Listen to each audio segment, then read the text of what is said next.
Have you guys ever seen an episode of every series in which you know basically what's going to happen even without spoilers because you know the fact that the show has to basically put aside their best stuff for the finale or the next episode, and they basically give you just a small little taste of what you wanted to eat in this episode? Well, that was this episode. And I personally had a big problem with it, but at the same time, I didn't necessarily dislike this episode. So let's get into the review. Vegeta faces off against Hit. That's basically what we knew going into the previews. And Vegeta's struggling in a significant way. He goes straight into his Super Saiyan God, Super Saiyan Blue, Super Saiyan God, whatever the hell you want to call it. He goes straight into his full powered form and he starts fighting against Hit. And guess what? He's losing. Why? Because of the fact that Hit is basically using a time skip move where he's basically going into the future already knowing what his opponent's moves are going to be and basically giving him a very significant edge over his opponents. Now, what pisses me off is that they didn't do more with the whole plot elements of what Jocko was talking about. So what do I mean by this? Bulma, obviously knowing that Vegeta was in a position where he is at a significant disadvantage because of Hit's time skip technique, she talks to Jocko and the Galactic King about it, and they don't really care. And that pissed me off because it's like, this guy's using a move that's basically making him nearly impossible to defeat. And I wanted Vegeta to fight Hit at least on a conventional level, and Vegeta is basically being used as fodder. Now, the one thing that did anger me about this episode, and I'm not all negative on this episode, guys, this is just this one part, is the fact that Dragon Ball Super is going into the direction of Goku once again. So, what did they do? Well, Goku and Vegeta are virtually around the same level of power, but what they're doing, they brought Goku back right after, you know, they figured out that Frost had cheated, only to re-enter him back in the show and to give him an edge in victory over Hit, because we pretty much know that that's the direction that the show is going to go at this point. They wouldn't have brought Goku back if they weren't going to do that, and that's what makes it suck. They throw Vegeta aside, basically had Vegeta's fight with Hit gave Goku almost no indication of what he could do against Hit, and they're basically throwing Goku all out on his own to figure it out all by himself, to be typical Goku, bumping into things, as we've seen in Dragon Ball, that give him edges and makes him look brilliant as a fighter, which he is in many ways. So, the thing that sucks is the fact that Dragon Ball Super, this Universe 6 arc is all wrapping out, and this is the way it's going to go. Now, in terms of the other elements of the episode, one thing that did kind of tick me off is I wasn't a very big fan of the animation. I thought the animation was below average. If I had to give it a grade, I'd give it a D. Just a solid D, not a D plus, D minus. I would say it was definitely below average. It looked really bad. Vegeta's face looked very smushed when he was fighting against Hit.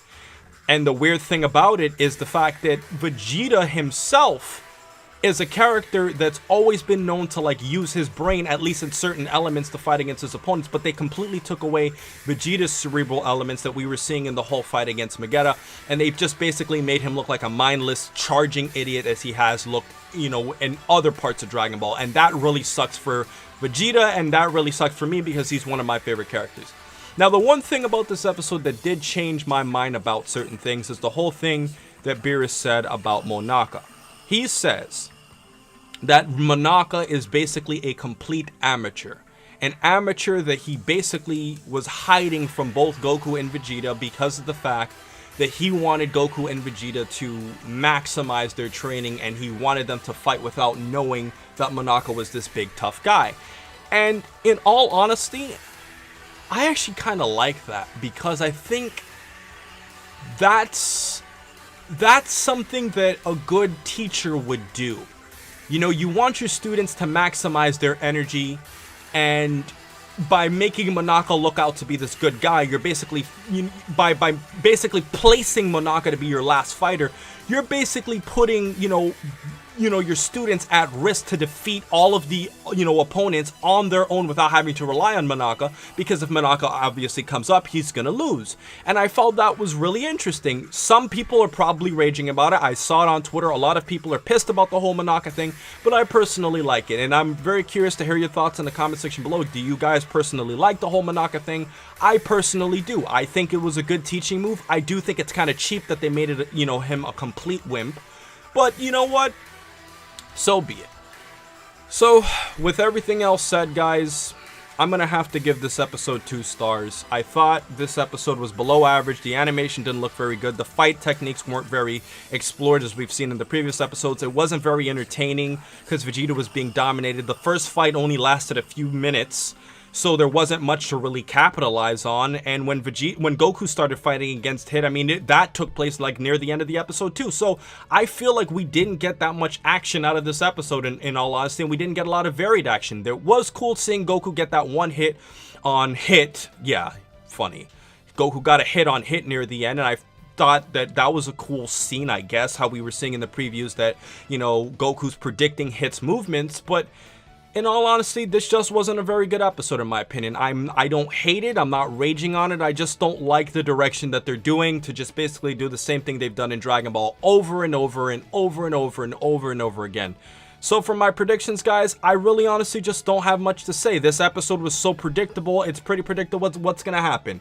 Goku's gonna go fight against Hit. He's gonna get some essence of finding out how to defeat him, as he always does, and eventually he's gonna defeat Hit and all is gonna be well. That's pretty much what's gonna happen. I don't like that outcome because it's the same outcome we've seen throughout the entire series, and I don't like what they did to Vegeta. I don't like what they did to Piccolo, but you know what?